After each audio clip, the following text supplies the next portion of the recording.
Welcome to another episode of Explained by AI. Today's deep dive might make you rethink your breakfast choices. We're talking about radioactive bananas. It sounds kind of like something out of a comic book. I know, but before you swear off fruit salads forever, let's break down the science and find out if there's really anything to worry about.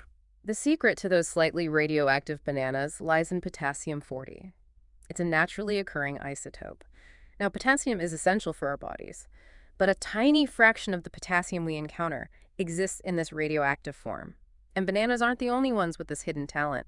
Brazil nuts, potatoes, even carrots and red wine all contain naturally occurring radioactive isotopes. Brazil nuts, huh? That's not what I expected. Is it like a radioactivity ranking? Some foods are more radioactive than others? You got it. Brazil nuts actually top the charts, with higher levels of radioactive elements than their banana counterparts. But let's get back to potassium-40 and its fascinating properties. This isotope boasts a ridiculously long half-life, about 1.25 billion years, meaning it takes that long for half of it to decay, and when it does decay, it emits both beta and gamma radiation. Beta and gamma radiation. That's the stuff they use in medical imaging, right? It sounds pretty intense for a piece of fruit. So how much radiation are we actually dealing with in a single banana? It's surprisingly minuscule. We measure radioactivity in becquerels, and a banana clocks in at about 15. That translates to a mere 15 atoms decaying per second. 15 atoms. That doesn't sound quite as dramatic as I pictured. To help visualize these tiny amounts, scientists came up with a clever measurement, the banana equivalent dose, or BED for short. Okay, BD, I like it already. Sounds way more relatable than becquerels. So 1 DUD equals the radiation dose from eating one banana. What about other sources of radiation? Exactly. It provides a handy baseline for comparisons. For instance, a chest X-ray clocks in at about 50 BED, and a transatlantic flight exposes you to around 400. So I'm getting way more radiation from a flight than my morning banana smoothie. Hmm. This BD concept really puts things in perspective. It makes you wonder if we should be more worried about plain snacks and potassium. Here's another fascinating tidbit. Our bodies already contain potassium, some of which is that radioactive potassium-40.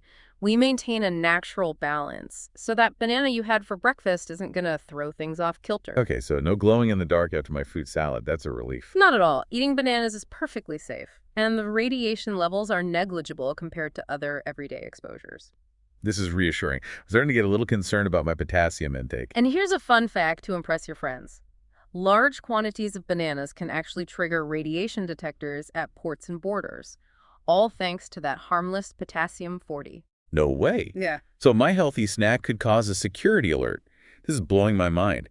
These harmlessly radioactive bananas are shaking up security protocols. It just goes to show that radiation is all around us, even in the most unexpected places. So all this talk about radioactive bananas was actually a clever introduction to the idea that radiation is a natural part of our world.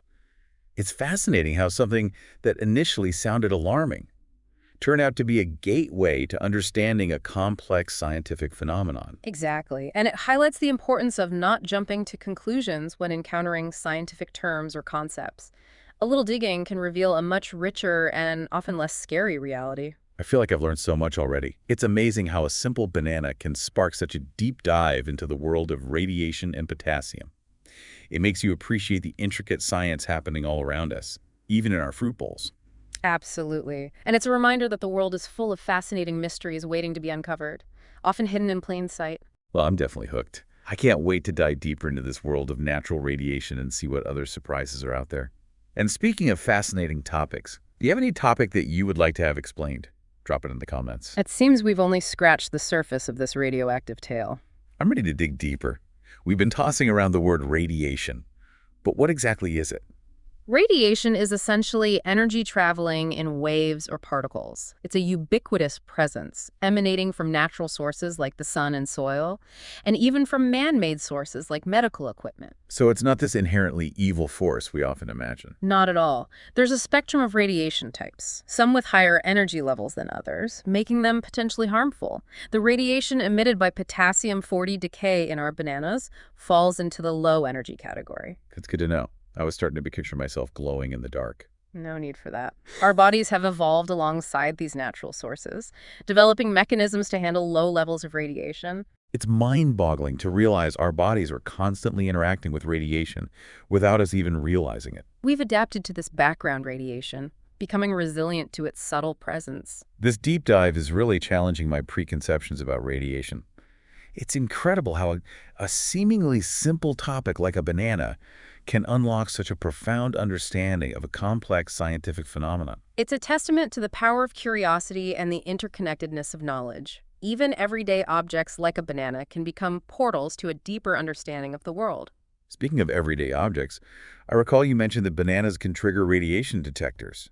Can you elaborate on that? How does that even work? Imagine this. You're at the airport, innocently strolling through security with a backpack full of bananas. Those detectors, designed to pick up on high-energy radiation, get a surprising blip from your potassium-rich snacks. So my healthy snack choice could land me in a security interrogation. While it's unlikely you'll be detained for carrying bananas, it highlights the sensitivity of these detectors. They're calibrated to pick up even trace amounts of radiation, demonstrating the pervasive nature of this phenomenon. That's incredible.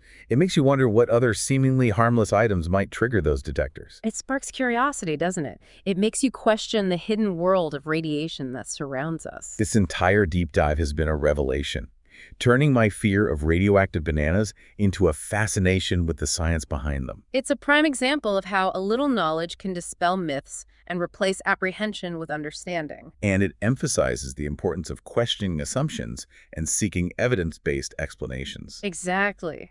Don't let fear or sensationalism dictate your understanding of the world.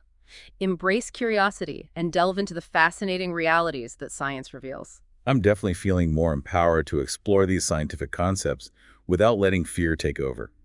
It's exciting to realize that even the most mundane objects can hold such profound scientific secrets. The world is brimming with these hidden wonders, waiting for curious minds to unlock them. Well, I'm ready to unlock more.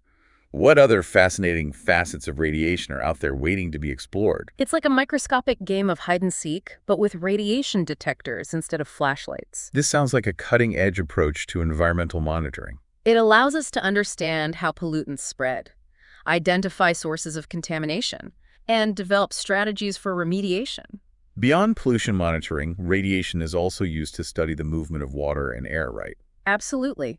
Radioactive isotopes can be used to trace the flow of water in rivers, lakes, and groundwater aquifers, providing insights into water resources and potential contamination pathways. So we're essentially using radiation to map out the hidden plumbing of our planet. It's a valuable tool for managing water resources, especially in regions facing water scarcity or contamination issues. And what about air movement? How does radiation help us study that? Radioactive isotopes can also be used to track the movement of air masses, providing insights into weather patterns, atmospheric circulation, and the transport of pollutants. So we're releasing radioactive balloons to follow the wind. It's not quite balloons, but atmospheric scientists release small amounts of radioactive tracers into the atmosphere and track their movement using ground-based or airborne detectors. This sounds like a high-tech approach to weather forecasting and pollution tracking. It allows us to understand how air pollutants travel, predict the spread of contaminants, and develop strategies for air quality management. This exploration of radiation in environmental science has been incredibly insightful. It's reassuring to know that we have tools and techniques to monitor and address environmental challenges, from pollution to climate change. It highlights the interconnectedness of science and the environment, showcasing how radiation can be harnessed for understanding and protecting our planet.